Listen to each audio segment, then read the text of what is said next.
Turns out that wavetable modules are pretty fun to play around with, except my sound card couldn't take one, so let's fix that by building something to put it externally, and then play some games.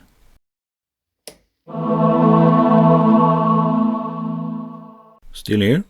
Well, I guess I'd better keep talking then. While I'm taking things apart, I think we have to go a bit back in time. At least in order to cover what a wavetable module is. And for that, the place we need to start is here. The Creative Sound Blaster 16. It doesn't really need an introduction because it was more or less the standard for gamers everywhere for quite some time. Unknown to many, it did introduce the Wave Blaster header. It was intended for mounting a Wave Blaster daughter board, marketed as a high-end music subsystem. On the other hand, you could just buy a cable or adapter and connect something far better up to it. As for their competitors, they did like the format of the header, and before long, they launched their own. As for the customer, they finally got their high-end music subsystem, except from Roland, Yamaha and all of the other familiar names. Just now they're also making wavetable modules. I don't have any of the original ones, but I did pick up a couple from Certico 2 years ago. Just haven't used them because my AWE32 doesn't have a header. But I fixed that, so now I do, externally, and so I can finally do this. Now the concept of this isn't exactly new. In fact, I based it on a 97 article in Electronics. That's the summer edition. I just changed just about every component in it. As for the nitty-gritty electrical details, you don't need to understand all of this, so skip ahead if so desired. As for the schematic, it's in 3 parts, and this is just standard MIDI stuff. That's the optocoupler and the wavetable header. Then we have a proper C64 style reset circuit, because if it was supposed to be in a computer, it probably needs one. This last bit is a missing pulse detector. What it does is light up the activity LED instead of having it flashing all the time. MIDI keep alive is 300 milliseconds. Do the maths if you'd like more flickering. With all of those nice to have details already forgotten, let's push on with actually assembling one. For a completed unit we need 4 different PCBs. The last one is just the one that goes on top. I just forgot to show it initially, because my first version rarely works. But this one did. In part it may be me getting slightly better, or it's all about today's sponsor. This video has been sponsored by PCBWay, a full-feature custom PCB prototyping service. It's a service that I've come to use fairly regularly for 5 years as a hobbyist. Getting an instant quote is usually easy. You enter the physical dimensions of the PCB, how many you want, and then finally pick the color you want the PCB to have, calculate the price, save to the cart and upload a zipped copy of your Gerber files. Pay for your order and your PCB can be ready for assembly after just a few days. Back at the workbench, we're looking at the main PCB where most of the components will go. You could actually install everything here for a cheaper version, but cheap is what emulation is for, so slightly less cheap it is. Then we have our front panel. Here we'll be installing all of the components that face towards the front. In this case, 2 LEDs and a reset switch. The board itself is designed to slot into the main PCB. Normally you would then not install components in front of it. The third isn't more than a front faceplate, but I didn't want to leave it looking like a science project, so I had to make one. And what, if anything, is the BulkyMIDI-32 project all about, if not excessive amounts of PCBs? As for getting on with the actual assembly, we're going to work our way from the smallest to the larger components. First up is the resistors, and while everything is spelled out for you, you need to pick some that are suitable for the LEDs that you're going to use, at least if you don't want something that'll blind you. So even though the lower left corner says 470, I'm going with 2K2. That sounds like a pop band, but it's not. From this point forward, we'll be moving into methods for installing things that I've talked about in previous videos. In particular, the assembly video for the BulkyMIDI-32 itself. In particular, I do recommend that you watch the section that goes into assembling and installing the front panel. With that said, let's enjoy the show and listen to some tunes while I do all of the work. If there's something you need to know, I'll pop up one of these.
And with that we're done building things.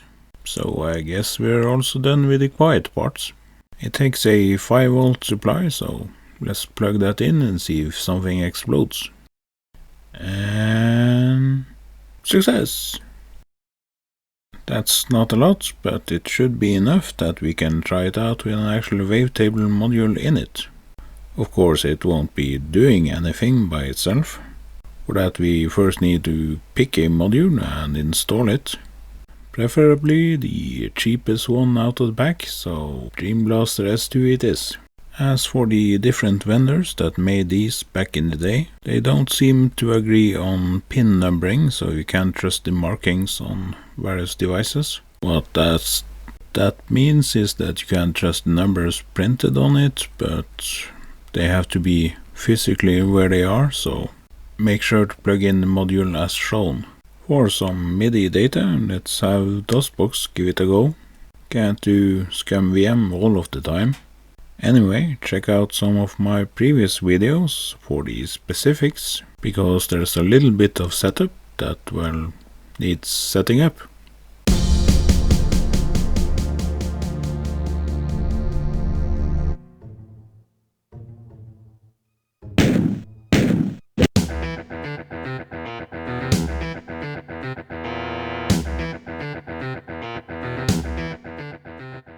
I'd call that pretty good for a first attempt at building one of these things. So let's get on with something that's more of a presentation, starting with the X2GS, at least so that I know it wasn't accidentally working the first time. Of course it wouldn't be entirely entertaining to watch a single solid LED, so let's plug a channel monitor into there and watch all of the LEDs blinking away. Now, let's run through that again with the Dream Blaster X2GS.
And that sure goes on for quite some time, but there's not so much of Doom that you can show before it's deemed unsuitable for your target audience. Sorry about that, Mom. As most of you have probably started to notice, it's starting to look a lot like summer. Never mind that we had snow just a few days ago, so at this point I'm trying to imagine green instead of white mountains. And between those mountains, well, you know where this is going.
Hope you enjoyed that trip, especially as it's music you probably stumbled across sometime in your youth, hidden deep within ancient versions of Windows, and not like those Linkin Park exe files that somehow showed up on your hard drive some years later. As for what comes next, I had previously planned to take recordings of the same thing and switch between them as a listening experience, but that sounds like a lot of the same thing in a row. Again. So let's just swap over to the cheap module and see if it holds up in another old game. And for that I went with Sam Max Hit the Road. I have very fond memories of playing this game, and as for the music, I think this little module does a commendable job at trying to do it justice. Sure, it doesn't sound exactly like my AW64 that I had back then, but that's nostalgia for you.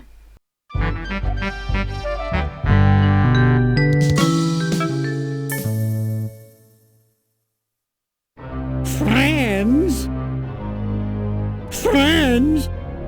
We've only gone out together 3 times, and already you're telling me you just want to be friends? You never gave me a chance, and for that, you'll fry like a pork sausage. It's not that I don't like you, it's just that, well, you're too nice a guy, I guess. I think I'd rather go out with someone more a bit unpredictable.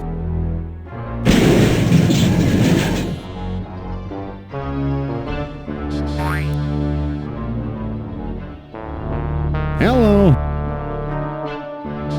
This doesn't look like the Lincoln Tunnel, Sam. Looks to me like a marginally volatile hostage situation, Max. Ooh, does this mean we get to kick some puffy white mad scientist butt? Can't think of a reason not to. You'll be of no use, freelance police. With the flip of a lever, my ungrateful lunch date will be reduced to a half cup of disoriented atomic matter. I knew he wasn't a real doctor. Shall I confront, subdue, and pummel the suspected perpetrator, Sam? Sick him up, little buddy. Ooh! Ow! Hey, nice one. Yikes! Huh? He's not a real guy, Sam. Can I keep his head for a souvenir? Why do you suppose it's ticking? That's no head, Max. It's one damned ugly time bomb. Let's leave this criminal cesspool pronto. Good idea, Sam. Maybe we can ditch the head somewhere while the credits are running. You mind if I drive? Not if you don't mind me clawing at the dash and shrieking like a cheerleader. Sam, is pronto a real word? Goodbye, Sam and Max. I'll never forget all you've done here today.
was a pleasantly understated credit sequence. I enjoyed the cheesy retro ambiance. What the hell are you talking about, Max? Sam, either termites are burrowing through my skull, or one of us is ticking. Oops, oh yeah. Max, where should I put this so it doesn't hurt anyone we know or care about? Out the window, Sam. There's nothing but strangers out there.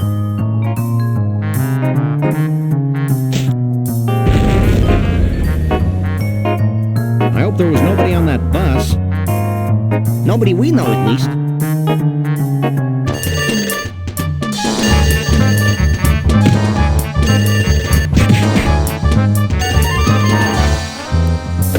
Hello? Yes? Yes? Yes. No. Really? Well, the same to you, Mac. Another confused census taker? Actually, it was the commissioner with another idiotic and baffling assignment. Does it involve wanton destruction? We can only hope. Due to the arbitrarily sensitive nature of the mission, we'll be meeting a bonded city courier out on the street. Ooh, smells like a fiercely thickening plot. And thicken, the video did end up. Because at some point I realized the X2GS had a second sound bank. Ooh. So let's get the S2 out of there and see if we can get it to work.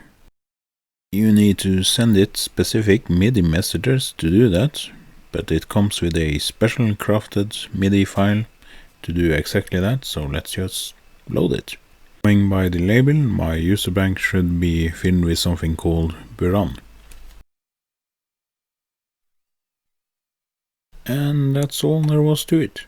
As for this video, I'm done talking, so let's just run through some more footage from the previous game with the new sound bank. And with that, I'm signing off.